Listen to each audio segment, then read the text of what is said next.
Strikers of the Kansas Jayhawks.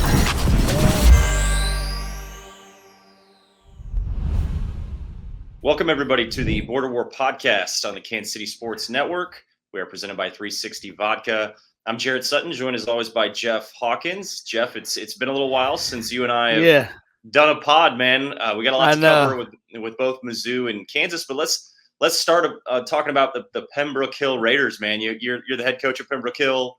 Great postseason run. Got to the state championship Final Four. What a year you guys had. How's it feel? I appreciate that, man. You know, for one, it's been I missed you guys, Jarrett. We've been away, and I think I've hopefully been away for good reasons. You know, involved with Pembroke Hill and trying to make a postseason run, in which we did. But it was a great experience from a perspective where Pembroke Hill and the community haven't experienced that state run, the Final Four, since 2007. So it was a pretty big deal as far as, being able to accomplish that for the community, and then just for the players that have never been involved in that type of an atmosphere. It was cool to see, them react in it. And, I've been blessed to win two state titles at the high school and be able to, go on to the collegiate level and make it to two Final Fours as well, too. So as a coach, it was pretty cool for me. I've never done it as a coach, so it was new from that perspective, making sure my team was ready and prepared for that moment.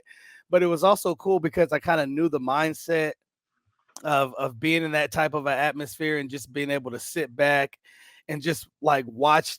The coolest thing to me was watching the kids. We had some downtime and we went to go golf and do some little things, but just sitting back and watching them smile and seeing how, they enjoyed it. And to me, that was more beneficial than anything. Yeah, man, I just listening to your resume, go ahead and puff your chest out, man. That's a heck of a resume. You win two state titles, the years you had at KU, man, Pembroke Hill's got a great one in you. And for you guys to do this year, and I remember talking to you back in December, you guys had to deal with COVID just like everybody else, right? Where you guys were, down guys and finding teams to play. And that's really difficult. At the college level, the pro level, it's a little bit different, resources and things of that nature. High school, much different. Yeah.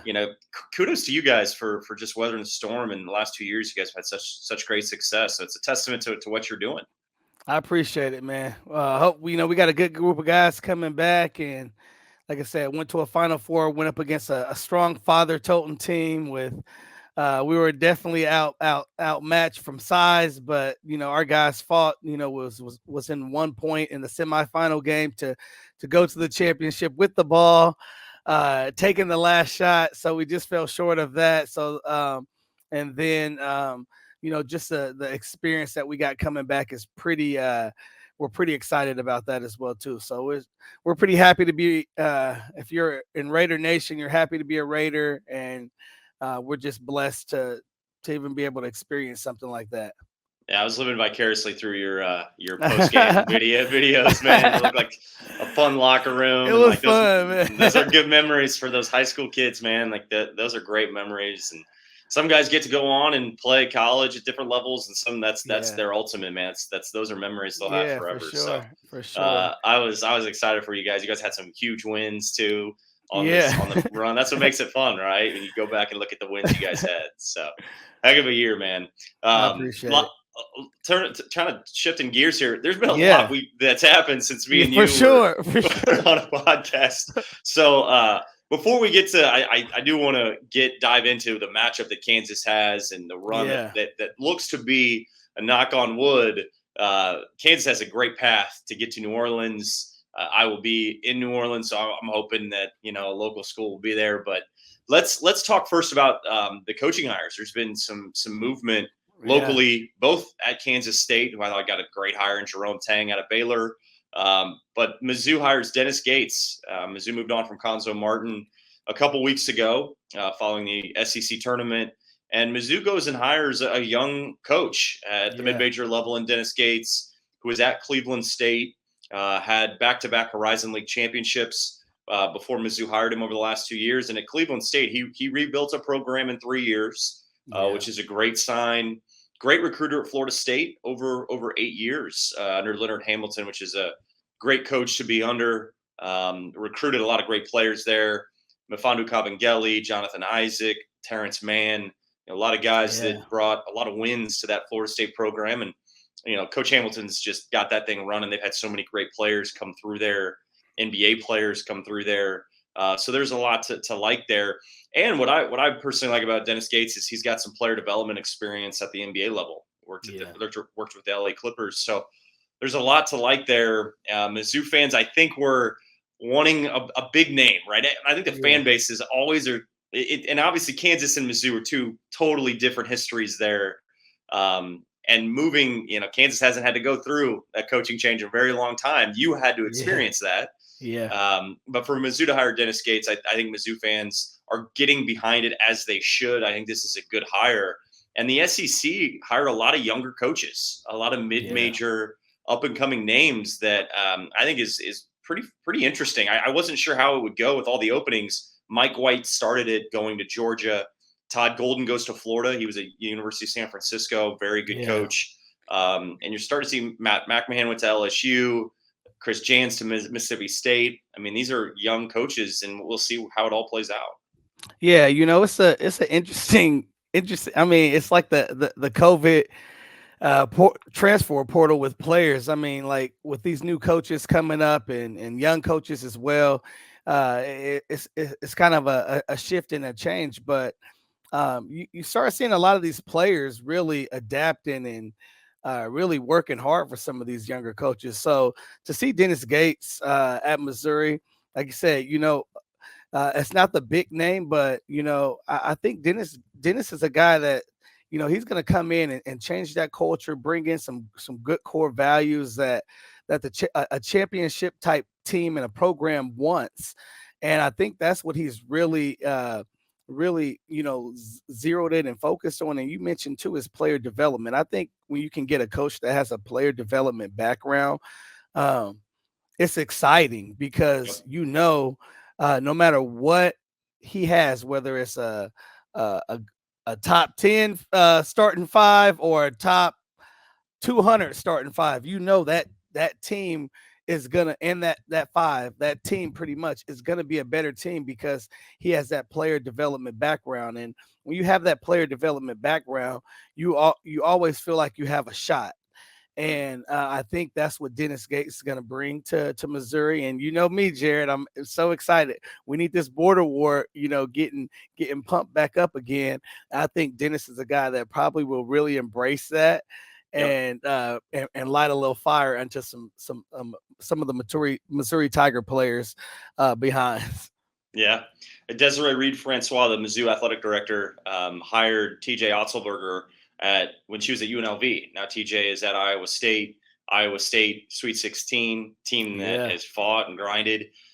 So that's a positive right there. I think Desiree did her due diligence. I think she had an extensive search and really wanted to identify a candidate that obviously could have the values you want to bring to your program and a coach in terms of leadership and respect and a coach that not only will identify talent and get you a program that can rebuild and get wins and compete for championships. Everybody wants that, but also a coach that's going to represent the program and with class. And I think and hearing Dennis Gates talk, and I'm close with his brother Armin, who's an assistant in Nebraska, I was really excited that Dennis was the guy. And if you look too at just this process of, what happens next, right? He gets the job. Yeah. He has his press conference, and I think one of the things he said was, "You might not have chose me, but I choose you." And he went kind of down the line of fan base, former players, administrators, all these things. And I thought that was good. I think he's going to be hungry. I think he's chomping at the bit, and he wants to prove himself. I think that's something that's got to be said. He's a head coach. He has had head coaching experience. Yes, it is at the Horizon League, and he's making a huge jump. I think now comes what's the staff going to look like, right? That's always going to be the next conversation.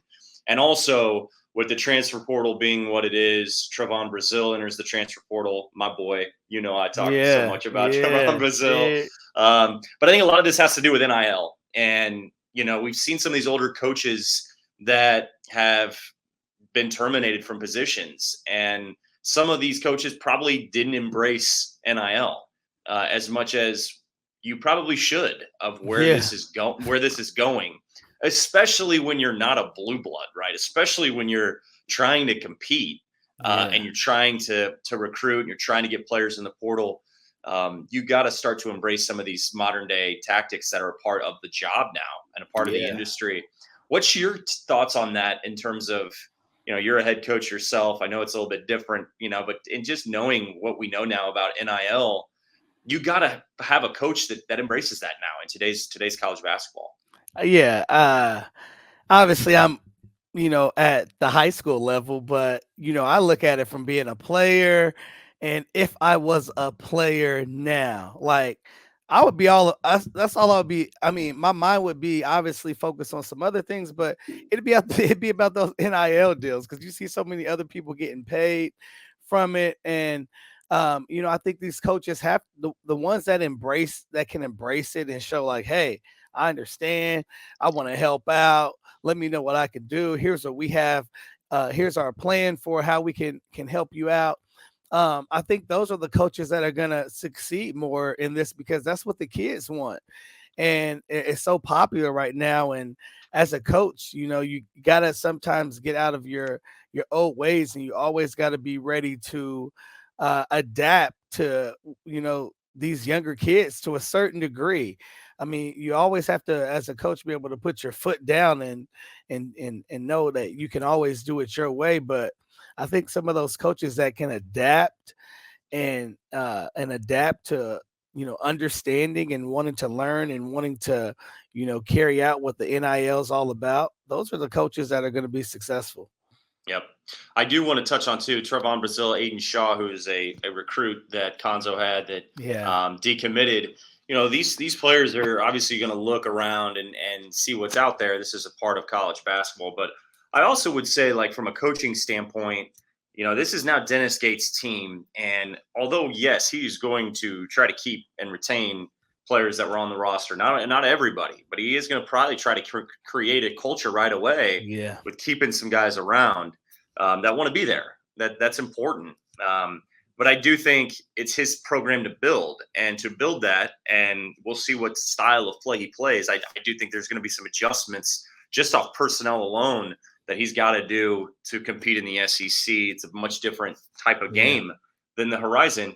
So let him build his team how he wants to build his team. If a couple guys are walking out the door that you really want, there could be some things behind the scenes of, maybe Coach Gates wants that to happen. Maybe he wants to retool the roster how he wants to retool it. Yeah. And there's got to be some trust there in that coach, that he might know what he's doing to build the team that he wants to build, to play a specific style of play.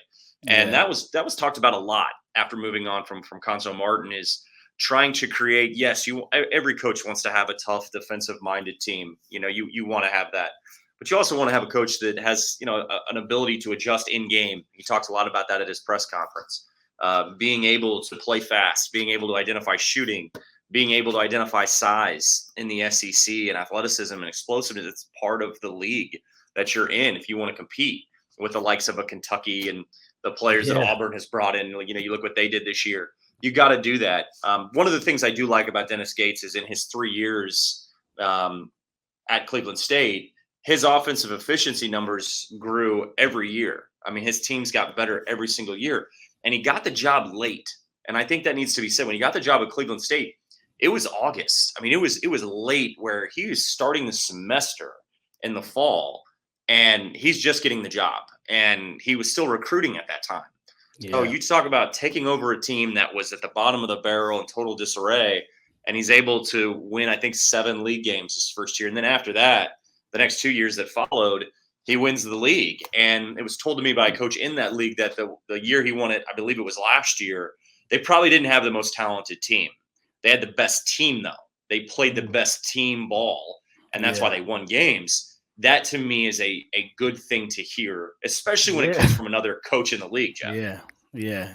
It's like you said, like when you can hear that they're playing team ball, like, I'm just, from my coaching mind, like, it just, like, That makes me smile. And if you're a fan or a player, former player, and you understand the game, when you can have a coach that can orchestrate a team to play team ball and then them carry it out. I mean, that's beautiful music, man. It's beautiful music, and that's the type of music that your fans want to see. Your players want to be a part of, because good things always happen, whether it's wins or losses. Good things always happen when you play team basketball, and when Dennis Gates is proven that that's the way his coaching style has been, it's going to be fun to see what he can do with the recruiting tools and the manpower of Missouri to get what he wants there, to be able to accomplish some of his dreams and aspirations that he has as a coach. Yeah. Timing is everything in some of these jobs and searches. A lot was made of my former teammate, Kim English, who did have a somewhat of an interview, I think had a conversation. Look, I think Kim English is going to be a fantastic coach. He's in just finished his first year at George Mason. Just because it doesn't happen now doesn't mean it doesn't happen in the future. For sure. And I know a lot of fans are saying, well, this is a risk. What happens in 2-3 years if Kim goes and takes another power job and wants to stay there? You can't control everything. It just is what it is. And there's going to be risk whether you are hiring a big name and a name that's been in coaching for a long time, or you're hiring an up and comer. That's just what it is. So I think there was so much expectation on either getting a big name, or Kim English's name has been attached to this job, and his name will always be attached to the Mizzou job. That's just a part of it. Yeah. And I think that kind of led to a lot of what's going on? Dennis Gates wasn't really a name that was really out there publicly. And I think that's part of what I think some of the fan base was a little hesitant towards, but it does seem like the fan base is now starting to come around, which I think is important, because no matter what, you got to support the new head coach. I mean, you don't know what he's going to do. You're going off of 3 years in the Horizon League. You're going off of him as an assistant at Florida State and some other stops that he's had in his brief career. He's still really young. He was recruited by Norm Stewart out of Chicago, out of Whitney Young, which is a big-time high school in Chicago. He's got Chicago ties. So, I think just supporting Dennis Gates, giving him, I think the support that he needs to get behind him. And let's see what he does. It's a big off season, his first off season. We'll see where he's at as we start the season next year. Hey, like you said, see what he does. That's right. That's right. All right, let's switch gears. Let's talk about the Kansas Jayhawks. My gosh, where they are right now. Iowa loses, Wisconsin loses, Auburn loses. This path for Kansas is wide open. Not just to get to the Final Four, but I think they're playing really good ball. Obviously, Remy Martin is who we're going to talk. We talked about Remy a lot. Fully healthy. Kansas wins a Big 12 tournament championship in Kansas City.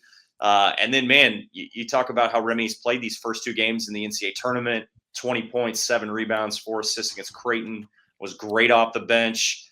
Just brings a punch that Kansas needed off the bench to score the ball. But I just think his decision-making has been really good. He's defended. He's made the right play. He's passing the ball really well. And I would just say Kansas has won 2 games where Ochai hasn't really had that Ochai performance, right, that you're accustomed to seeing. He hasn't played bad necessarily, but not to the level we know Ochai can play at.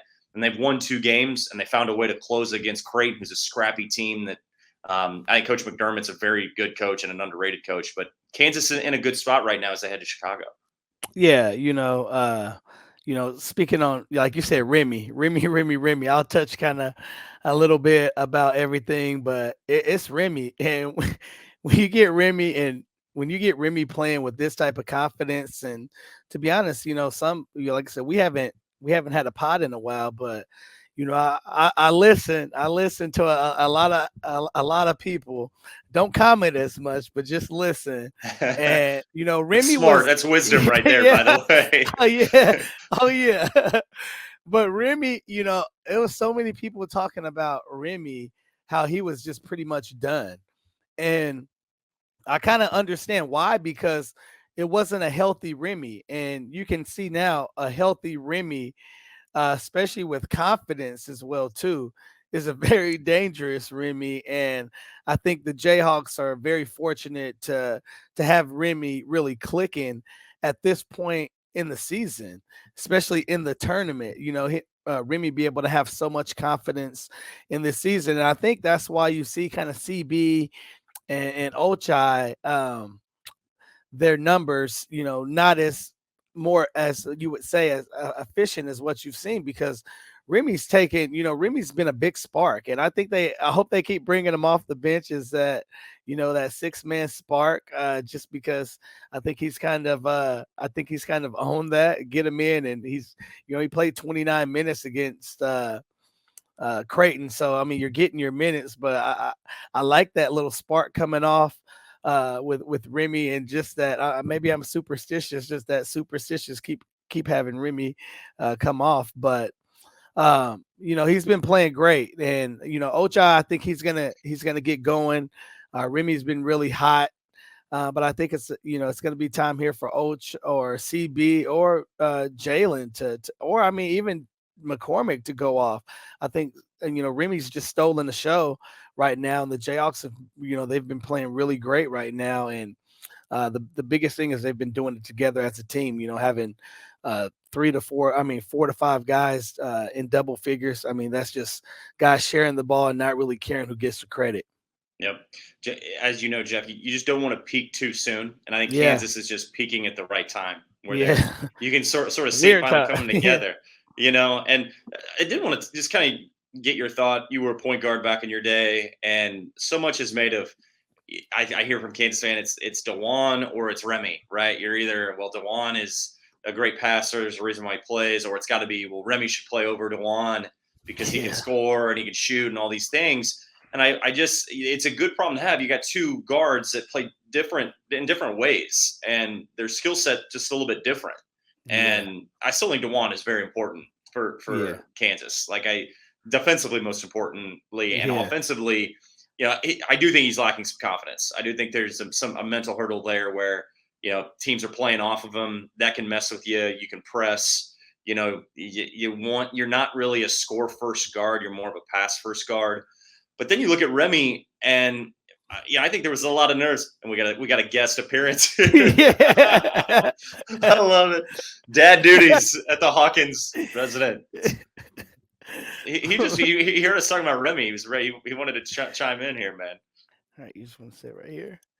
You can say hi. Just wave. Hello. Just wave at the computer. There we go. You're Right. just waking up. Yeah. The versatility of Jeff Hawkins on this podcast, everyone. But just your quick thoughts though on just like the Remy DeJuan conversation. Yeah, you know what? Like I said, I like the fact of Remy coming off the bench right now. I know, DeJuan's, probably hasn't had his best moments right now, but I like the fact of DeJuan starting, which could to me give Ochai and CB and Jalen a really good chance to get going early. But I mean, the way I see it, it could go either way. I mean, because Remy is playing with tremendous confidence, and if you do put Remy in that role and bring DeJuan off, as a coach, you start thinking, what does that do to DeJuan's mental state? Like, I would have to know more inside of the team, and and Coach Self knows that dynamic. But I like personally, hey, stay with DeJuan. He's going to bring that defensive energy. Gives Remy a good chance to just get his mind ready before he comes in the game, and he's been getting his minutes, so it's no worry about that. So to me, it's 50-50, I guess. It could go either way, but if I had to slightly go one way, it would be keep starting DeJuan, bring Remy off the bench. I mean, you can see DeJuan's minutes maybe have declined a little bit as Remy's have bumped up. So, starting and finish a game are two different things. Yep. I would say too, Remy's kind of made for March. He's a fearless dude. Yeah. He comes in the game and it's just all energy, and you want him to kind of stay, have the barriers up where he just doesn't get off his lane, if you will. Because he's been really good. We've seen Remy where he can drive Bill Self crazy too. So maybe unleash the Final Four. Just unleash him. Final Four. That's right. You get to the Final Four, just unleash him. let's talk about Providence, though. I mean, this is a good matchup. Yeah. Big East champions. They were 14-4 in the league play. They got 5 guys that can score. And, I think going into this game, there's a couple guys I circled that if you look at past history, some Kansas fans are circling as, man, these are the guys to watch for. The matchup that I'm really looking at is Nate Watson and David McCormick in this game. Yeah. Nate's a load. I mean, he's probably 6'9", but he's 250, 60 pounds, and he moves guys in that lane. He's a good rebounder. He controls the interior. Not a great athlete, but really strong, really physical. Important game for David McCormick, and then we'll see the health of Mitch Lightfoot. Like I think that's important. Like Mitch, when Mitch gets in the game, he's going to play hard, but with that leg, I don't know if he's at full strength. He's going to play through things, but they're going to have to match Nate Watson on that interior first and foremost. Yeah, and that's going to be a big matchup. Not only just for McCormick. Jalen, you can see Jalen maybe guarding him as well too. And like you said, who knows with Mitch and Watson is a big load, and that could do a little bit with Mitch. Still trying to recover. But Clements could, he might be able to come in as well too, and be a big body. I think that's the cool thing with the Jayhawks. It's always next man up, but I think this is a big challenge for McCormick. I think he needs to really, take this in and say, there's not going to be a next man up. I'm just going to get the job done. And I think if he can do that, the Jayhawks are going to come off to a good start, because Neil Watson, that's a guy you definitely don't want to get going. Yep. 2 guys to keep in mind is AJ Reeves was a big time recruit coming out of high school. He hasn't really played up to what he probably was capable of, but he can shoot the ball. He's shooting a career high from 3. Jared Bynum was the 6th man of the year in the Big East. He can really attack. He can score it. He led the league in scoring at close to 16 a game, shot 46% from 3, but can really pass and play make. Averaged 5 assists in league play. Really good creator. And especially in the Big East, that's still a good league. And he was the first player in 25 years with 3 games of 25 or more points, so he can go off too. Yeah. So you got to cut him off. But I think the player, too, that I circle in this game that's going to be someone that Kansas has to identify is Noah Horchler, who's a 6'8" stretch forward who shoots 45% from 3. I mean, I was watching their game against Richmond, and he's just a spot shooter who can come off screen, and he rebounds. He rebounds 8-9 rebounds a game. Not a great athlete, not a great defender, but, again, another guy can stretch it and shoot the floor. So Kansas has got to defend in this game. There's going to be some tough assignments for them. That's where DeJuan, I think, is going to have to come in and guard the ball and not give up dribble penetration in this game. Same thing goes for Remy if he gets in the game. Yeah, and like you mentioned, this is a game that you talk about to that road to the Final Four, and a lot of I would say people might be, even Jayhawk fans, they're like licking their chops, like, oh, we made it. Well, I think if you go inside the Coach Self camp, they don't think that road to the Final Four is as easy. Did some teams maybe get out? Yeah, but these are some teams that, once you start getting to that Sweet 16, anything can happen. And all it takes is one team to get hot and one team to have unbelievable confidence for them to be able to get pushed past the game. So Coach Self is very aware that this is a very dangerous team, and he has to make sure his guys are clicking on all cylinders and they're locked in to be ready to just take this tournament one game at a time and not look ahead. Yep.